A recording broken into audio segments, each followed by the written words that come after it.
Happy Halloween, video gamers, and welcome to Shu and Chan's Night of Spooky Crafts and Treats, or whatever, where we'll be channeling your youthful energy into a series of engaging Halloween craft projects and recipes instead of your natural and incurable tendencies towards teenage vandalism. I'm Shu Tanaka. I'm Chan Tanaka. And... okay, so here's the deal. About a year ago, Chen and I took a federal grant to produce some youth educational programming. Well, it turns out, unlike what we were led to believe at the time, they actually do follow up on those things, and we are now legally obligated to have several minutes of pure, unadulterated educational footage ready for market by the morning of November 1st, or else provide an itemized list of expenditures with receipts to prove that the grant money was spent solely on production materials. After consulting with our accountant in our newly renovated strategic planning office/jacuzzi room with dry bar, it was determined that the least illegal course of action was to just go ahead and shoot the educational footage. Now, most people would approach the prospect of having to research, film, and edit an entire educational program in the course of approximately 6 hours, with something like trepidation. Fortunately, we've got two important factors working in our favor.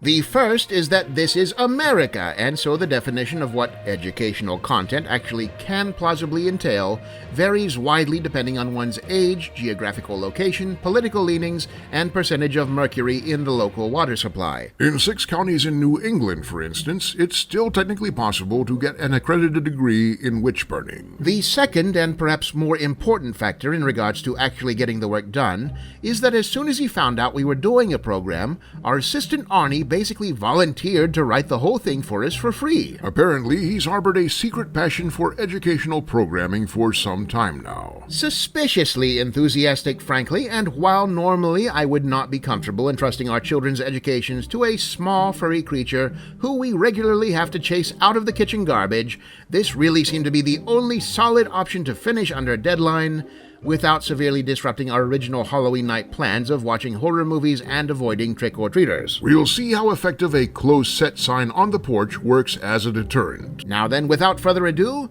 here is our assistant, Arnie T. Ground Squirrel, to kick off the proceedings. Hi kids, I'm Arnie, and on tonight's Halloween Crafts and Treats Spectacular, we'll be... Hey! What? Did you not read my script? I was expecting you two to be wearing Halloween costumes. Yes, well, society was expecting you to wear pants, so who's the bigger villain here? Tonight, kids, is Halloween night. Now, I'll bet a lot of you just think of Halloween as a time when you get candy, or when you get to dress up in scary costumes. Or when mask-wearing mental patients return home after 15 years to finish murdering their remaining family members. Hey, this is kids programming. Oh, sorry, kids, that last bit was purely fictional. Okay. In real life, murders can happen any day, not just on Halloween. Too educational? Halloween is also a time for homemade crafts. Tonight, we'll be showing you some spooky decorations that you can make all by yourself with stuff found around the house. And we'll start with these spooky tissue ghosts. That's handy. Once Halloween is over, they'll get a second life during winter cold season collecting mucus. You know, I got this craft idea from a book I found down at the local library. I'll bet your local library has all kinds of neat things, too. Like hobos browsing adult websites. If you're not going to help, why don't you just go sit in the living room until this is over? Now that's what I was waiting for. Start the movie, Chen. Way ahead of you. So, for this project, you're going to need a box of tissues, a bag of cotton balls, 6-wire twist ties, white works best, a black magic marker... Did you say something about black magic, Arnie? No, I said a black magic marker. The color black. Sheesh. All right, just wanting to make sure you weren't teaching the kids anything weird. So again, a black magic marker and a small vial of human blood. Arnie! I'm kidding. Yeesh, it's just chicken blood. All right.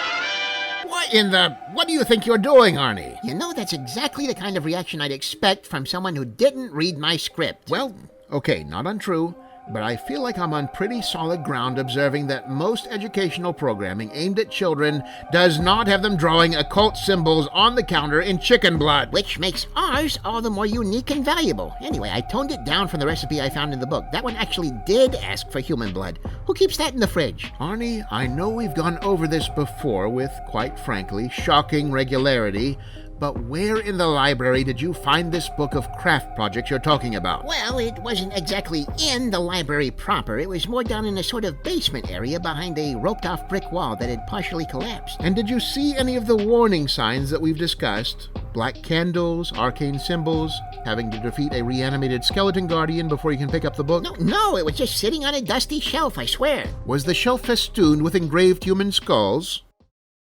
Arnie? I don't know if they were human. It's not like anybody labeled them. All right, let's try to figure out what sort of evil you've unleashed on us this time. Is the chicken blood there to make inanimate tissue ghosts float, or did you use it to actually summon up floating spirits to possess them? Well, I didn't plan to go all Mr. Wizard with the scientific explanations tonight, but the answer is neither. You're just using your blood to bind the already summoned spirits possessing the tissues to your will so they don't get out of hand, since there's a good chance they're the mad, wandering souls of executed murderers. You're using your blood, Arnie. You said you were using chicken blood. Oh, yeah, I am. The book said to use your own blood. Well, your own human blood, but no accounting for ethnic sensitivity in 17th century spell tomes.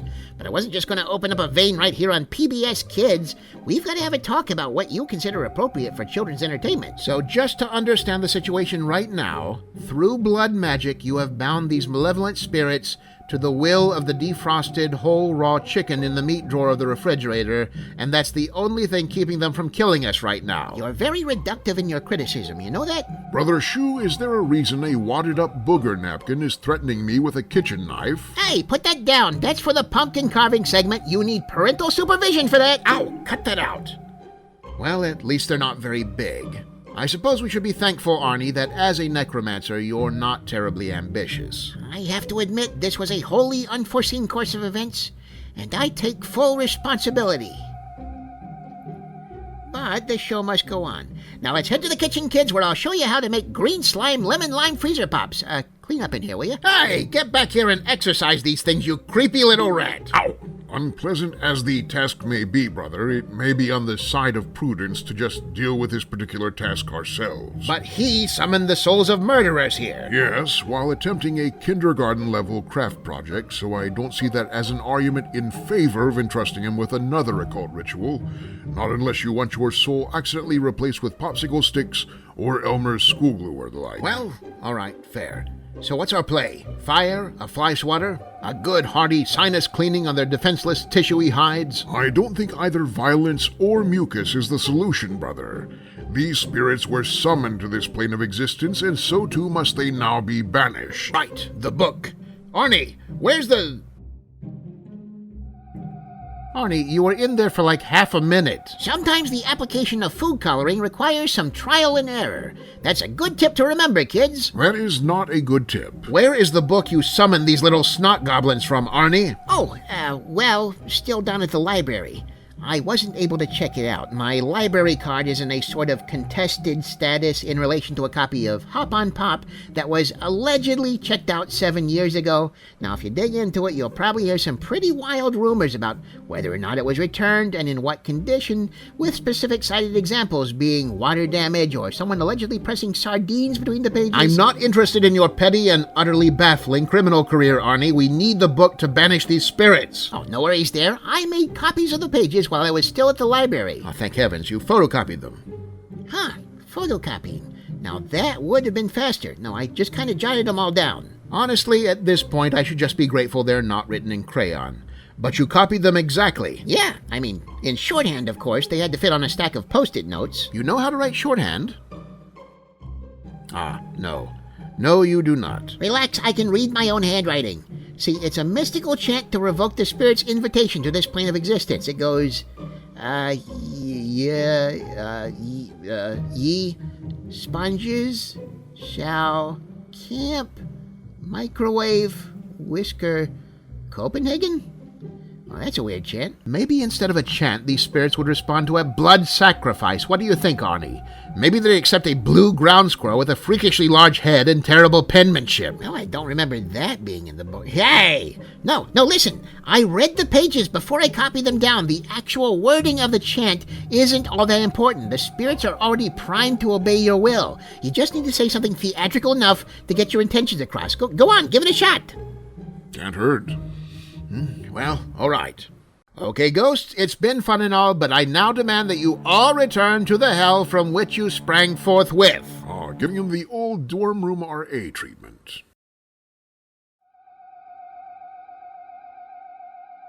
That's not the way to hell, spirits. That's the living room. Hey, keep back from the door! We really shouldn't let them get out, brother. I'm sure murderous spirits are some kind of neighborhood code violation. I'm open to suggestions, Chan. They don't seem particularly interested in heeding my demands. Maybe it wasn't theatrical enough. Try it again with a flashlight under your chin. Hold on, brother. I think they're not obeying your will because it's not your blood that they're bound to. Brother Shu, grab a cape, a stick, and some food prep gloves. On it. Arnie, write a better chant. I'll use semicolons. I have a plan. Spirits of the Kleenex box, heed now the will of the one whose blood has bound you. Your evil has roused me from my eternal, grade A, $1.28 per pound slumber, giblets included. I command you, return immediately to the netherworld. Defy my will, and your suffering shall be legendary even in hell. And whosoever shall be found without the soul for getting down... Come up with this on your own, did you, Arnie? I'm not reading this. You don't have to go home, but you can't stay here. Vamoose!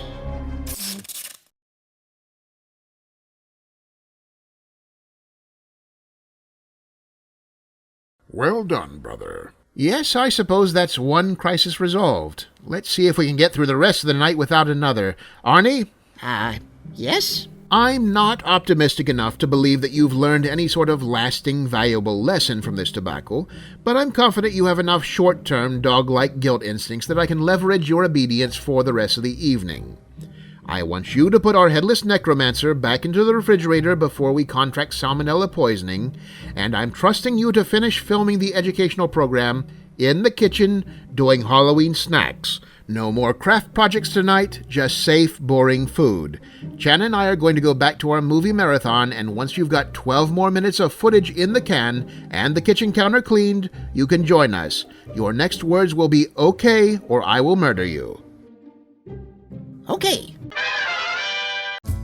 Well, video gamers, evil has been vanquished, the gate to the nether realms has been resealed, and according to the tracking app, our pizza delivery is on the way, so I think that's all for this Night of Terror. Until next time, this is Shu Tanaka And Chan Tanaka, bidding you a safe and happy Halloween. Guys, I think I accidentally brought a macaroni skeleton to life. Didn't hear a thing. Like the video gamers? We have more such wonders to show you, and all you have to do is subscribe and hit the notifications button. you don't have to. Also consider becoming a patron by following the link to our Patreon page, where we turn your cash into videos, comics, and games using the darkest of dark magics. But mostly just cash.